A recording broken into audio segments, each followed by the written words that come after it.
rabbil alamin wa kafa alladzi an'ama alaina wa hada.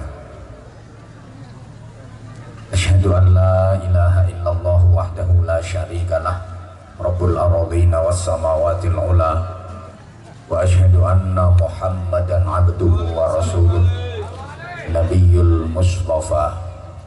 Allahumma salli wa sallim wa barik ala sayyidina wa maulana muhammadin nuril huda wa syamsid duha wa badrid tuja wa ala alihi wa ashabihi ahli tuqa wan naqa wan najah.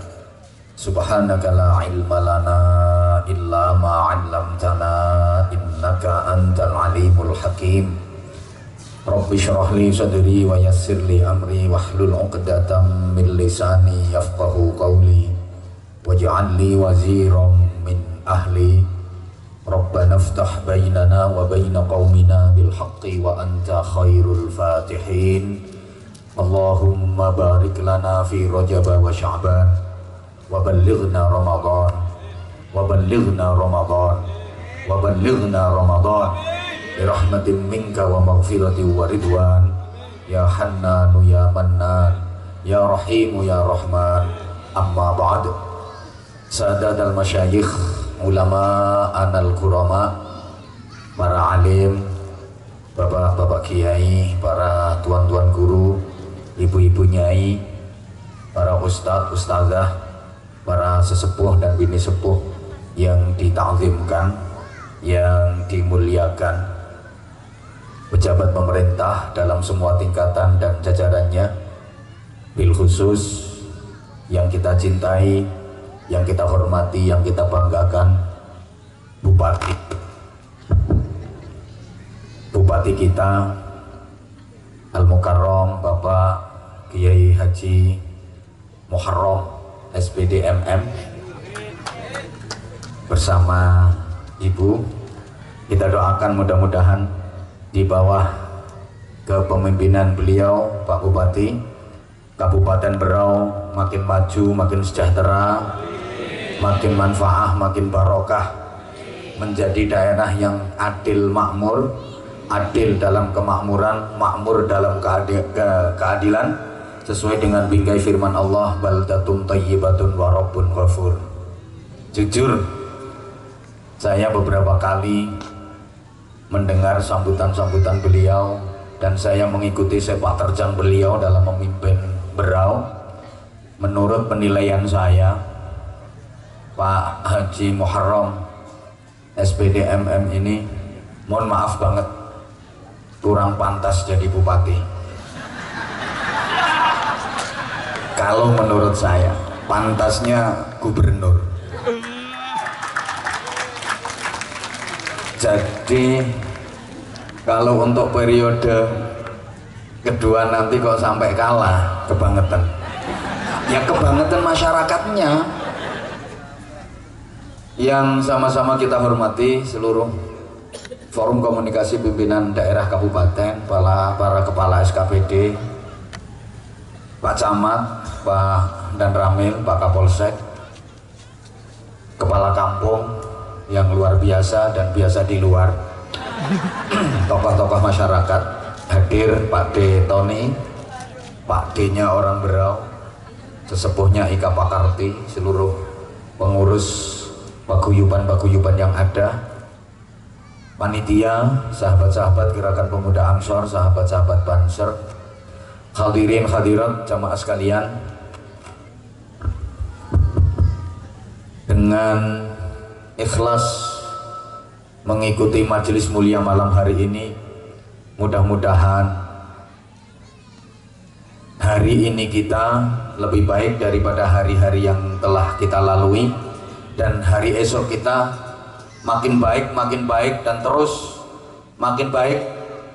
Itu yang dinamakan kehidupan yang barokah. Mudah-mudahan kita senantiasa dikaruniai iman yang semakin mantap, dikaruniai Islam yang semakin kuat, dikaruniai akhlak yang semakin mulia, dikaruniai takwa yang semakin sempurna, dikaruniai ibadah yang makin istiqomah. Pada saat menghadap Allah nanti semuanya mudah-mudahan mendapatkan anugerah husnul khatimah. Jemaah sekalian, kita dikasih umur sama Allah Subhanahu wa taala itu berkali-kali. Saya terinspirasi dari sambutannya Bapak Kepala Kampung tadi. Pertama, kita dikasih umur di alam azali. Berapa lama? Gak ada yang tahu hitungannya kecuali Allah Subhanahu wa taala. Kemudian dikasih umur lagi di alam roh. Lamanya gak ada yang tahu kecuali Allah Subhanahu wa taala. Setelah itu dikasih umur di alam rahim, alam kandungan, rata-rata 9 bulan plus sekian hari sampai terlahir ke dunia. Setelah itu dikasih umur di alam dunia ini, mulai lahir sampai nanti kita mati. Mati bukan berarti selesai, karena kita dikasih umur lagi sama Allah di alam barzakh atau alam kubur, mulai mati sampai kiamat. Setelah itu dikasih umur lagi sama Allah mulai kiamat sampai kapanpun Allah menghendaki. Jamaah sekalian, yang paling menentukan adalah umur kita di alam dunia ini. Berapa lama jatahnya? Rasulullah Muhammad sallallahu alaihi wasallam bersabda, hasadu ummati minas sittina ilas sab'in. Jatah hidup umatku di dunia ini rata-rata antara 60 sampai dengan 70 tahun. Ada yang kurang, ada yang lebih, tapi rata-rata kisaran itu antara 60 sampai dengan 70 tahun. Rasulullah sendiri oleh Allah dikasih usia di dunia ini berapa tahun Bapak Ibu? 63 tahun. Itu kalau dihitung pakai tahun hijriyah, pakai kalender komariah, dihitung pakai tanggalan rembulan. Kalau dihitung pakai tahun masehi, pakai kalender syamsiah, pakai tanggalan matahari, usia Rasulullah di dunia ini hingga wafat kira-kira hanya 61 tahun. Sebab antara tahun masehi dan tahun hijriah itu setiap tahunnya selisih 11 hari. Allahumma sholli ala Muhammad. Saya pernah membaca hasil penelitian masyarakat Indonesia itu kalau dihitung secara rata-rata meninggal dunianya di usia 71 tahun. Kemudian saya baca per provinsi. Kalimantan Timur termasuk Kabupaten Berau. Kok deg-degan gitu itu rata-rata masyarakatnya meninggal dunia di usia 67 tahun. Lumayan. Provinsi Jawa Timur 115.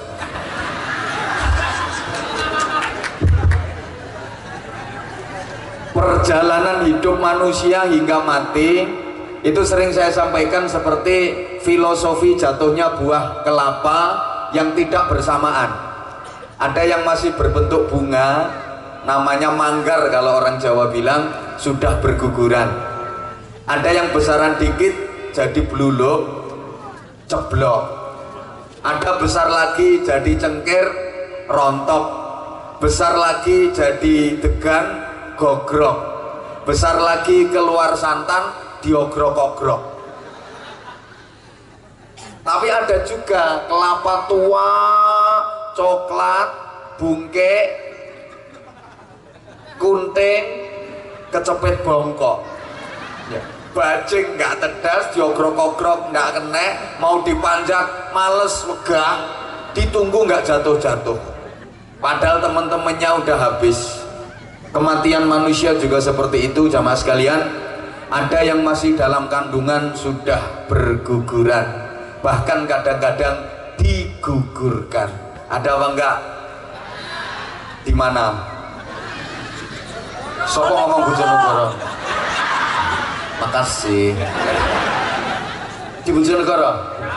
Sakarepmu. Kenapa digugurkan? Ya karena mungkin malu, sebab kandungan itu hasil pemilu.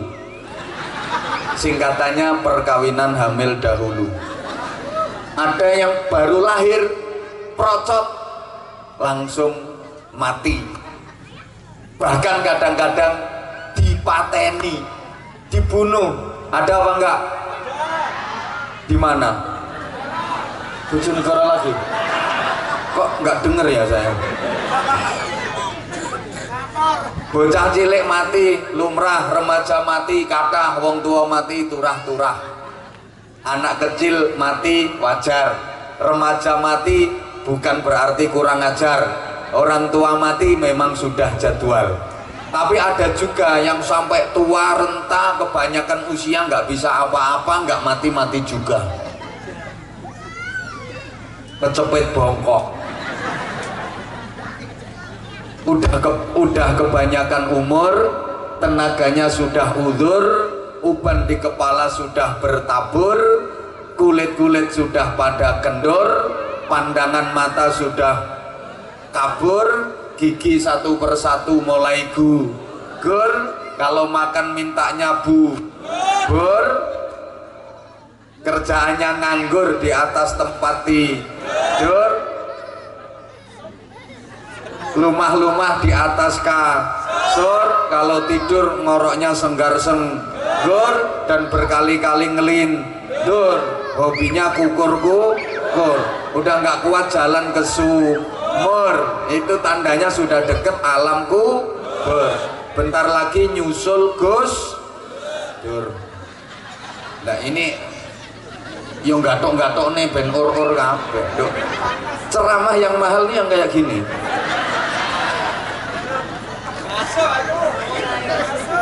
Coba ini saya tanya, tolong dijawab, yang semangat, yang kompak. Jawaban Anda ini jadi barometer lama tidaknya ceramah saya malam ini. Kalau Anda semangat, kompak, insya Allah saya ceramahnya lama. Tapi kalau melempem, males-malesan, ya ngapain pakai ngomong lama-lama.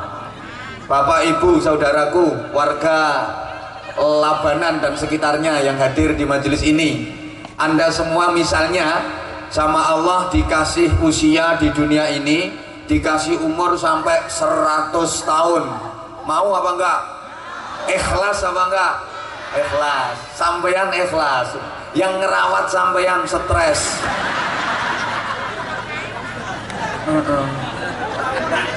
Bisa-bisa antar menantu ribut gara-gara ngurusi dirimu, apalagi ikut menantu perempuan.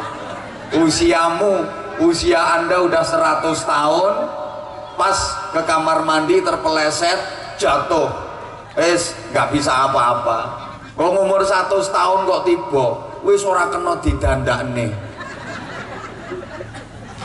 makan nyuapin, minum yo nyombor, berak kencing di tempat, apa maneh sampean rewel pisan. Kira-kira menantu sampean yang merawat sampean itu doanya gimana?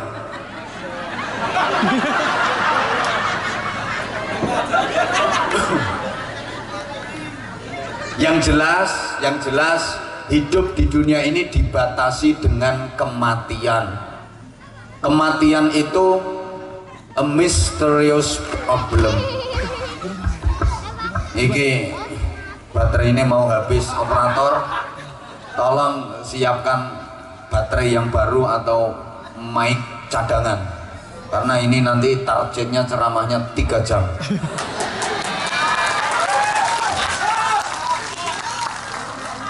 Dikurangi 1 jam setengah.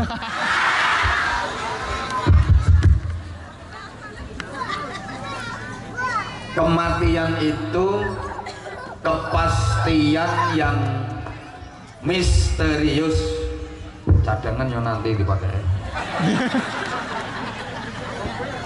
Saya ulang, jamaah sekalian, kematian itu kepastian yang misterius, pasti terjadi tapi kita tidak tahu kapan terjadinya. Tidak ada seorang pun di dunia ini yang dikasih tahu jadwal kematiannya. Yang jelas semua akan mati. Ini yang nyuteng akan mati.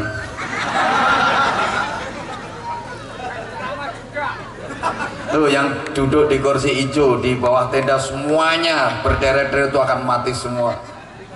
Yang sebelah sini mati semua, sebelah sana juga akan mati semua, yang sebelah sana juga akan mati semua. Pak Bupati juga akan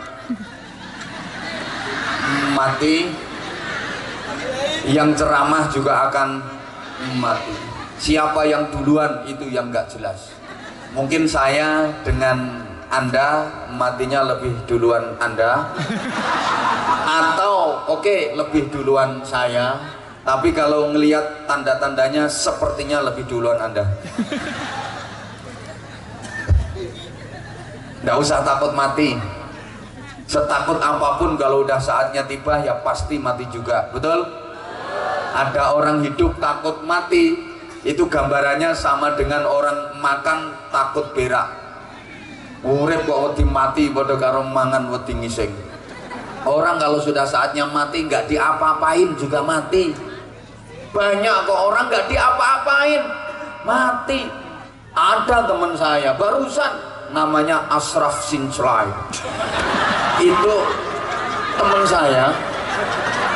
Kalau nggak percaya tak temen di sana. Saya sampai kaget dengar beritanya, padahal nggak diapa-apain mati. Kasihan tuh BCL.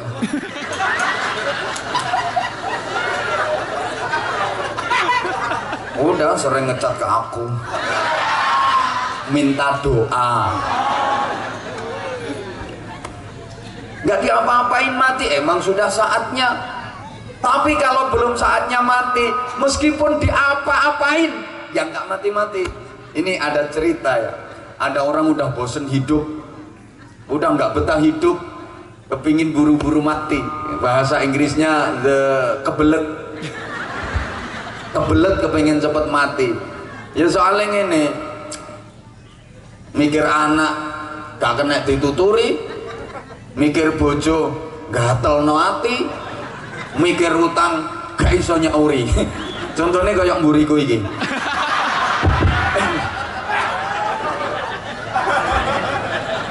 Akhirnya dia timbangane ngene mati ae. Dia cari tambang, gelek tampar, diikat ke lehernya, berangkat ke kebun, naik pohon, celingkrik, manjat pohon, akhirnya diikat ke dahan pohon itu. Emang udah nggak betah, dia mau loncat itu baca Bismillahirrahmanirrahim, nawaitul kendata, niat ingsun kendhet krono ngilangaken hukume hadas cilik. Lompat sekenceng-kencengnya, bong, ternyata nggak mati. Soalnya keliru, tambangnya kepanjangan. Itu ya cuma salah urat ngono. Cuma sempet nggak sadarkan diri dia. Jadi mulai melakukannya sayek. Emang belum waktunya mati. Nah, teman sekalian, sambil menunggu itu datang, ini mohon maaf ya, misalnya biar komunikatif, gayanya Anwar Zahid kalau ceramah kan gini, untuk menghilangkan ngantuk dan biar jenengan fokus konsentrasi ke saya, bukan memandang gantengnya bupati Anda. Ya gantengnya ganteng situ, cuma laris aku.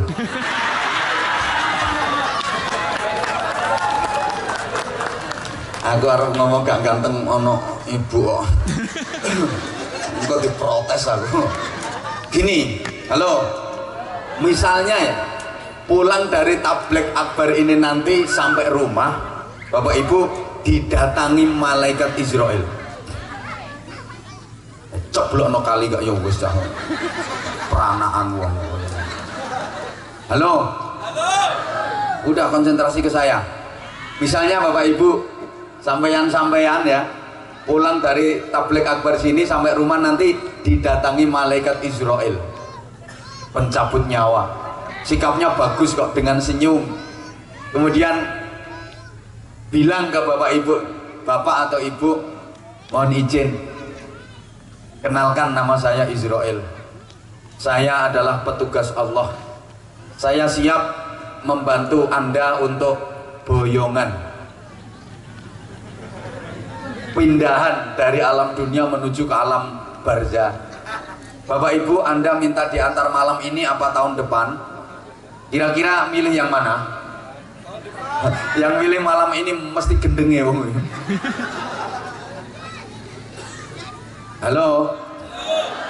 Apa, gerimis? Gak apa-apa, gerimis air aja. Ya insya Allah nggak hujan kok. Halo? Gak apa-apa, insya Allah gak apa-apa. Allahumma sholli ala Muhammad. Sambil menunggu saat itu, jamaah sekalian, hidup ini menjalani proses bertahap. Latar kabun naubaqan an tobak. Tahapan-tahapan kehidupan ini harus kita jalani dengan sebaik-baiknya agar supaya nanti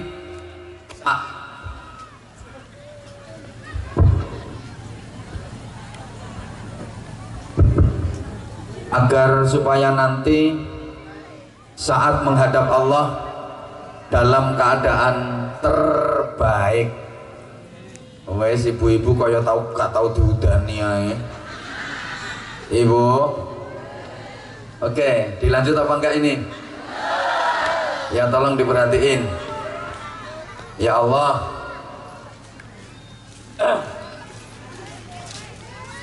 Sebaik-baiknya kita berusaha untuk menjalani kehidupan ini.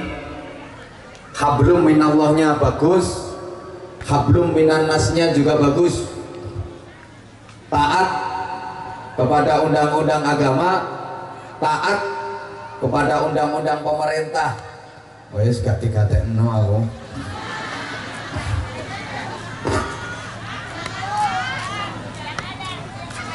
Supaya cita-cita kita bersama diijabah oleh Allah Subhanahu wa Ta'ala. Saya yakin semua yang hadir di majelis ini mempunyai cita-cita yang sama. Sampean gak percaya karo kiai kok modelnya.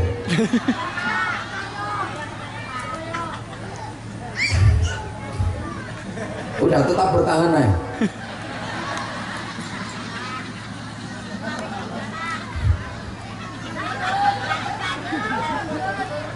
Semua yang hadir di sini punya cita-cita yang sama. Cita-cita yang tertuang dalam doa yang sering disebut sebagai doa sapu jagat, sapu dunia akhirat. Doanya semua pasti hafal. Rabbana atina fid dunya hasanah wa fil akhirati hasanah wa qina adzabannar. Itu doa bermohon kebaikan. Ya Allah, ya Tuhanku, berikanlah kepadaku kebaikan di dunia. Ya Allah, ya Tuhanku, berikanlah kepadaku kebaikan di akhirat. Ya Allah, ya Tuhanku, selamatkanlah aku dari adab neraka. Wis tau sampean menengo aku ki mbek nolak udan tak anturi iker.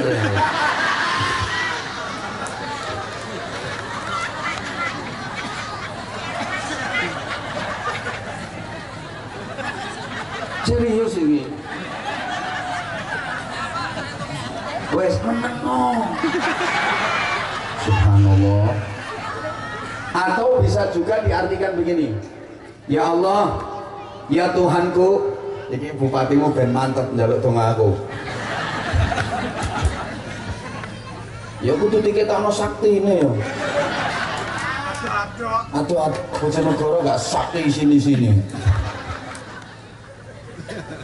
Aja diguyu. Serius. Atau bisa diartikan begini, ya Allah, ya Tuhanku, berikanlah kepadaku kebaikan di dunia ini, yang dengan kebaikan ini aku bisa meraih kebaikan di akhirat nanti, yang dengan kebaikan ini aku terselamatkan dari siksa neraka. Allahumma sholli ala Muhammad. Kalau dibaca dari asbabun nuzulnya ayat, Bapak Ibu Saudaraku jamaah sekalian, doa itu adalah alternatif, solusi dan jawaban dari Allah ketika dulu banyak orang yang pergi haji dan umrah itu di tanah suci kalau berdoa hanya meminta urusan dunia saja. Maka kalau penjenengan jeli, ayat sebelumnya berbunyi wa minan nasi may yaqulu rabbana atina fid dunya wa ma lahu fil akhirati min khalaq. Sebagian manusia, bahkan sebagian besar, ketika berdoa memohon kepada Allah itu yang diminta hanya urusan dunia saja, sehingga di akhirat nggak dapat bagian apa-apa. Makanya diluruskan sama Allah, kalau berdoa jangan gitu, yang lengkap, yang komplit, yang benar, yang sempurna. Minta kebaikan dunia, minta kebaikan akhirat. Karena dulu kasusnya seperti itu, bahkan sampai sekarang. Coba Bapak Ibu yang sudah pernah pergi haji atau umrah, jujur, waktu di sana tanah suci, kalau berdoa kepada Allah yang diminta kebanyakan urusan akhirat apa urusan dunia? Ya gak jawab, pengurung tahu rono. Memang belum pernah ke sana, ya nggak bisa jawab. Oke, kalau memang belum pernah ke sana Bapak Ibu, biasanya kalau ada saudara atau tetangga atau sahabat atau teman yang mau pergi haji atau pergi umrah, Bapak Ibu biasanya kan sering nitip doa, betul? Ya kuwi penggaweanmu. Nah kalau nitip doa itu kan karena tahu di sana itu tempatnya mustajabah. Pak, Bu, Kak, Mas, Mbak atau gimana manggilnya, sampean mau pergi haji, pergi umroh, tolong aku nanti di sana didoakan. Biasanya nitip doanya itu untuk urusan akhirat apa urusan dunia? Akhirat apa dunia? Dunia. Minta didoakan supaya penyakitnya lekas sembuh, supaya anaknya segera lulus kuliah, dapat kerjaan, segera ketemu jodoh. Minta didoakan mudah-mudahan dagangannya laris. Minta didoakan mudah-mudahan yang daftar CPNS bisa diterima. Makanya banyak calon-calon apa itu kalau mau nyalon pergi umroh.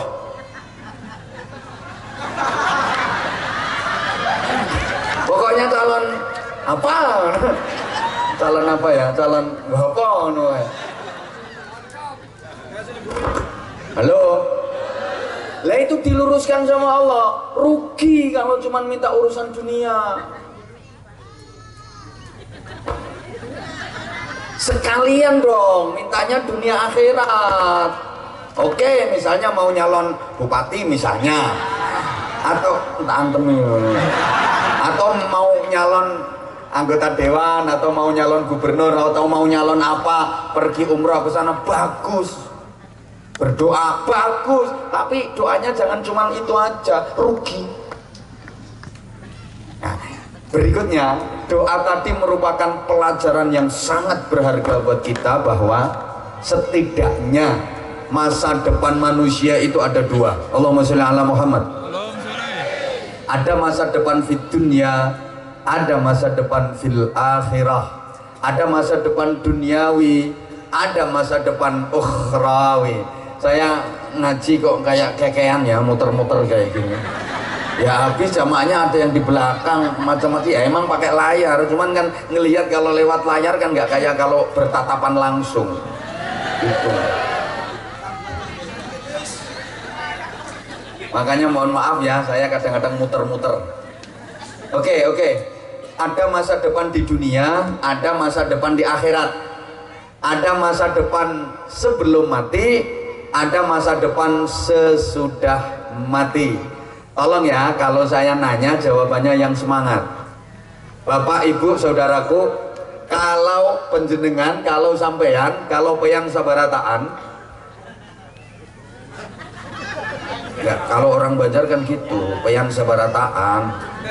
Ulun bisa dikit-dikit. Anda semua, iya.